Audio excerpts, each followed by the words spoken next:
नमस्कार दोस्तों, स्वागत है आपका हमारी एक और नई वीडियो के अंदर। आज हम बात करेंगे यूएस के बारे में। यानी यूएस से एक नया रूल लागू किया है जिसके साथ H1B जो वीज़ा धारक हैं उनके ऊपर यूएस ने यानी अमेरिका ने $1 लाख का टैक्स लगा दिया। 1 लाख, $1 लाख टैक्स पे करना पड़ेगा हर साल जो H1B वीज़ा को धारण करे हुए हैं। ये आज की सबसे बड़ी न्यूज़ है। तो इसके बाद पूरी दुनिया में तहलका मचा हुआ है कि अब कैसे होगा, क्या होगा, कैसी सिचुएशंस होगी, कैसे हमें इसको डील करना है, कैसे बचना है, चीज़ें ये हैं।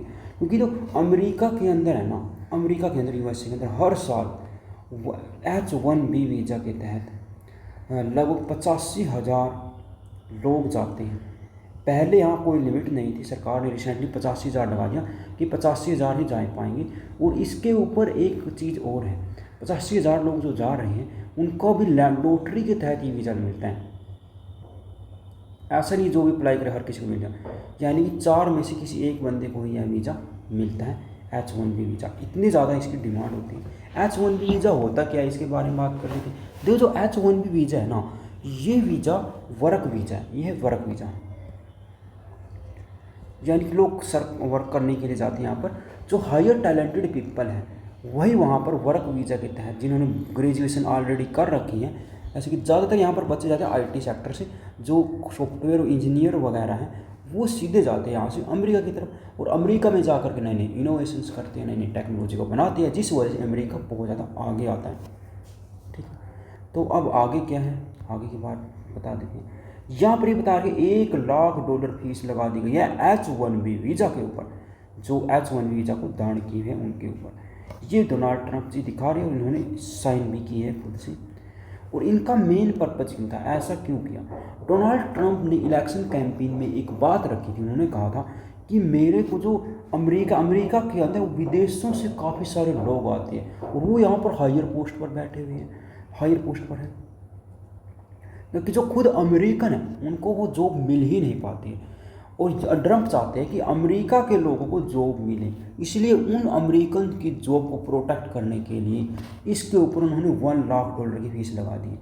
ये ऐसा नहीं है वन टाइम है, हर साल आपको देनी पड़ी। एनुअल फीस है $1 लाख, यानी कि एक साल में $1 लाख पे करनी पड़ेगी। ये फीस इतनी ज़्यादा है कि कंपनी जो हायर स्किल वर्कर है उसको $200 से $250 हर साल देती है। 2 लाख से $3 लाख हर साल देती है। उसमें से $1 लाख तो सरकार ने फीस ही लगाई, यानी 50% सैलरी का तो सरकार को ही देना पड़ेगा। तो इसलिए कंपनीज़ को तो बहुत ज़्यादा महंगा पड़ेगा वर्कर। तो अब कंपनीज़ के ऊपर डिपेंड करेगा वो यूएस के अंदर रहेगी या फिर कहीं बाहर जाएगी। क्योंकि यदि स्किल्ड लेबर यूएस के अंदर महंगी पड़ रही है तो हो सकती है कंपनियाँ किसी अन्य ऑप्शन की तलाश करो, इंडिया आ सकती है, ऑस्ट्रेलिया जा सकती है, यूरोपियन कंट्री में जा सकती है, जहाँ पर उनको इस फीस से निजात पा सके, या वे अपना जो हायर प्रोफेशनल वर्क है उसको वही फ्री भी कर सकते हैं, यानी कि ऑनलाइन वगैरह भी हो सकता है। ठीक है, तो यहाँ पर ये बातें चल रही है H1B वीज़ा के तहत। डोनाल्ड ट्रंप को पता नहीं है कि इसके कारण कितना नुकसान होगा, वो एट प्रेजेंट ये देख रही है कि हमें अमेरिकन की जॉब को बचाना है, लेकिन उसको ये नहीं पता यदि अमेरिकन की जॉब को बचा ली तो हायर टैलेंटेड कंपनी को तो हायर टैलेंटेड चाहिए, उसको थोड़ी चाहिए कि कोई अमेरिकन है या कहीं और से कहीं से भी आए। लेकिन इसका सबसे बड़ा नुकसान इंडिया को हुआ है। क्यों इंडिया को?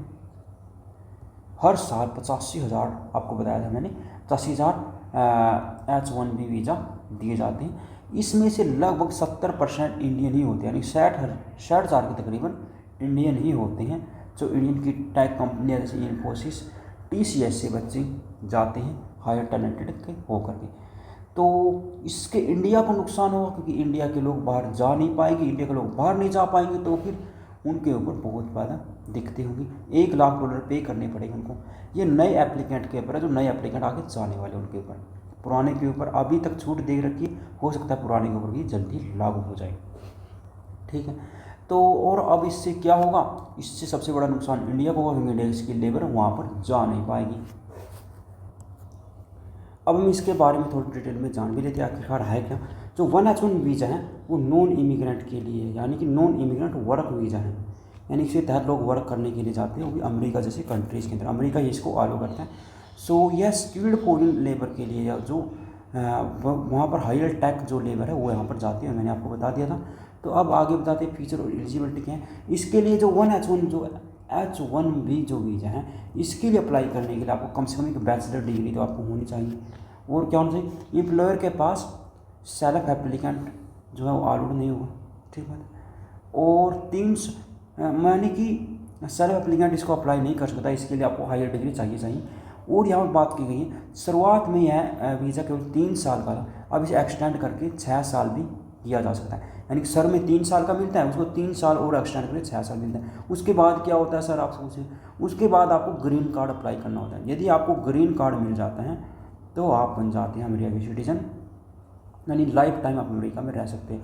तो उसके बाद बच्चे ग्रीन कार्ड वगैरह ले लेते हैं, फिर वो अमेरिका के अंदर सेटल होते हैं और अमेरिका को ही अपना देश मानते हैं और इंडिया वगैरह को भूल जाते हैं, ये चीज़ें। तो एनुअल कैप क्या था, लॉटरी सिस्टम ये क्या है। देखो सरकार ने पहले यहाँ पर कोई लिमिट नहीं थी, अब लिमिट लगा दी है 85,000 से ज़्यादा कोई बच्चे अमेरिका के अंदर नहीं आ सकते। उसके ऊपर जो रेगुलर कैप है उसके लिए 65,000 है, पर जो मास्टर कैप है, जो मास्टर हायर लेवल के बच्चे हैं वो जाते हैं 20,000 के तकरीबन। तो ये जो वीज़ा मिलता है लॉटरी के तहत मिलता है। लॉटरी लगती है जिसके अंदर 3 से 4 में से केवल एक का ही वीज़ा लगवा दे, यानी कि 3 लाख में से 3 से 4 लाख हर साल अप्लाई करते हैं, जिसमें से 85,000 का ही वीज़ा लग पा दो लॉटरी के तहत। यहाँ पर ये बात यहाँ पर की गई, ठीक है। उसके बाद क्या है, ट्रंप की प्रेजेंट पॉलिसी क्या है, वो चेंज हो गई 2025 के अंदर। अभी ट्रंप ने चेंज करी, इम्पोज लगा दी, $1 लाख सैंक्शन फीस लगा दी 1 साल के लिए, जिसके कारण एप्लीकेंट को बहुत नुकसान होगा। और यहाँ पर जो अब्रोड से बहुत सारे लोग आते हैं और उसका बारे में कही है, तो इसको कोर्ट के अंदर भी चैलेंज किया है, कोर्ट ने अभी तक कोई भी इसका फैसला नहीं किया है। तो उसके बाद क्या कहते हैं, इम्पैक्ट क्या पड़ेगा इससे। यदि हम इम्पैक्ट की बात करते हैं तो क्या होता है, देखो जो यूएस इसके कारण अपनी जो स्किल्ड लेबर है उसको खो देगा। क्यों खोएगा स्किल लेबर, क्योंकि स्किल लेबर को यदि कंपनीज़ को 50% एक्स्ट्रा पे करना पड़े उनके सैलरीज का, तो कंपनीज इससे अलावा बेटर ऑप्शन देगी किसी अन्य कंट्री में, किसी अदर कंट्री में अपने सेंटर खोलने कंपनी से। जिस वजह से अमेरिका जिसे बोला जाता है higher skill labour, higher tech industry, दुनिया की सबसे ज़्यादा जो रिसर्च जो होती है अमेरिका के अंदर ही होती है, उस अपने मौजूद इस वे को अपना अमेरिका खो देगा। जिस वजह से ट्रंप सोचता है कि मैं यूएस के लोगों को जॉब को बचाना चाहता हूँ, लेकिन उसको ये नहीं पता कि यूएस के लोग वहाँ पर आते हैं जब कंपनी चाहती है टैलेंट को, कंपनी चाहती है टैलेंट आए, बस टैलेंट को ही कंपनी फेवर देती है, चाहे दुनिया के किसी भी कोने से हो, उन्हें अमेरिका से कोई मतलब नहीं। तो ये चीज़ें अमेरिका के ऊपर काफ़ी ज़्यादा हाइयर पड़ने वाली हैं, ठीक है। तो इसके फ़ायदे क्या होंगे, फ़ायदे हो गए कि अमेरिका के वर्कर हैं उनको अच्छे से जॉब मिलेगी। कुछ कंपनियां अमेरिकन के वर्कर्स को ट्रेन करना शुरू कर देगी ताकि अमेरिकन पीपल को बेस्ट जॉब मिल सके। लेकिन वो उस हायर टैलेंटेड को ट्रेन करने की जरूरत नहीं, हायर टैलेंटेड दिल से पैदा होता है, अंदर से पैदा होता है, और वो टैलेंट दुनिया किसी भी कोने से हो सकता है, किसी देश की सीमा के अंदर नहीं हो सकता। तो ये बात यहाँ पर की गई है, इसके लॉसेस हैं, ठीक है। तो उसके बारे में पढ़ दे लिखा है, अमेरिका अपनी जॉब को खो देगा और हायर टैलेंटेड जो है बेनिफिट्स हायर गवर्नमेंट मिलेगी, मैंने गवर्नमेंट को बहुत ज़्यादा पैसा मिलेगा वीज़ा की फीस से। वीज़ा क्या है, $1 लाख तो लगा दिए एक बंदे पर, 85,000 हर रोज़ दे रहे हैं, यानी कि $8.5 ट्रिलियन तो मात्र उसके वीज़ा की फ़ीस से ही मिलेंगे अमेरिका को, यदि आप अमेरिका के अंदर इतने लोग जाएंगे। लेकिन लोगों की कमी होगी एक्चुअली, क्योंकि 85,000 भी कोटा पूरा नहीं होगा यदि अमेरिका इतनी ज़्यादा फीस रखता है तो। और ये एनुअल फीस है, ऐसा नहीं है वन टाइम है, एनुअल फीस है, तो क्यों करेगा कोई भी। तो इससे अमेरिका को, मेरे को लगता है नुकसान होगा, इतना फ़ायदा नहीं होगा।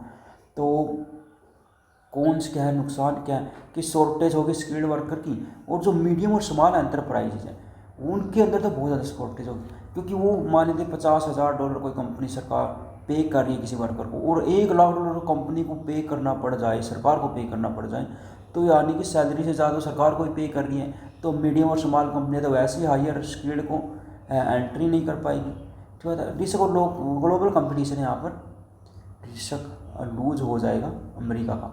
कंपटीशन क्यों लूज होगा आप देख रहे हो, क्योंकि जो अमेरिका अब कंपटीशन में सबसे आगे है, तो कंपनियां अपने बेहतर ऑप्शन तलाशे किसी अन्य देश के अंदर, तो अमेरिका अपने इस पैटर्न को खो देगा। तो अब इंडिया के व्यूज क्या हैं? इंडिया के अंदर 70% जो वीज़ा है H1 वीज़ा इंडिया से ही जाते हैं। तो जैसे कि इंडिया की जो कंपनी है TCS होगी, इन्फोसिस, विप्रो, ये भी अपने एम्प्लॉयज़ को इंडिया से अमेरिका भेजती है। लेकिन इतनी ज़्यादा फीस होने की वजह से ऐसा कर पाना पॉसिबल नहीं होगा। तो अभी कंपनी सोचेगी मैं वर्कर को भेजूँ कनाडा, अमेरिका और ऑस्ट्रेलिया जैसे, कनाडा, यूके और ऑस्ट्रेलिया जैसे देशों में अब कंपनीज अपने वर्कर को ट्रांसफ़र करेगी, भेजेगी, ताकि उसको अमेरिका के जो इस वाली चीज़ है उससे पीछा छुड़ा सके। ठीक है, तो उसके बाद ग्लोबल के बारे में देख ले, तो ग्लोबल इंडिया के वर्कर की वजह से बहुत ज़्यादा नुकसान हुआ है, बात सही है। तो यूएस अपने टैलेंट को खो देगा और ग्लोबल आईटी हब के अंदर जो है एट प्रेजेंट जो अमेरिका का जो दबदबा है वो ऐसा नहीं रहेगा। तो इंडिया को क्या होगा? इंडिया को होगी बहुत ज़्यादा अपॉर्चुनिटी, इंडिया को अपॉर्चुनिटी की तरह लेना चाहिए। अपॉर्चुनिटी क्या होगी इंडिया को? इंडिया को अपॉर्चुनिटी ये होगी कि इंडिया अब बहुत आगे तक जाएगा और उनको बहुत पीछे पछाड़ देगा। इंडिया अब पीछे नहीं रहने वाला, इंडिया बहुत आगे तक जाएगा। ठीक है, यहाँ पर बात बताई गई। तो दोस्तों इस वीडियो में इतना ही, मिलते हैं आपको किसी नेक्स्ट वीडियो में किसी और टॉपिक के साथ। आप हमारे साथ बने रहना। Thank you.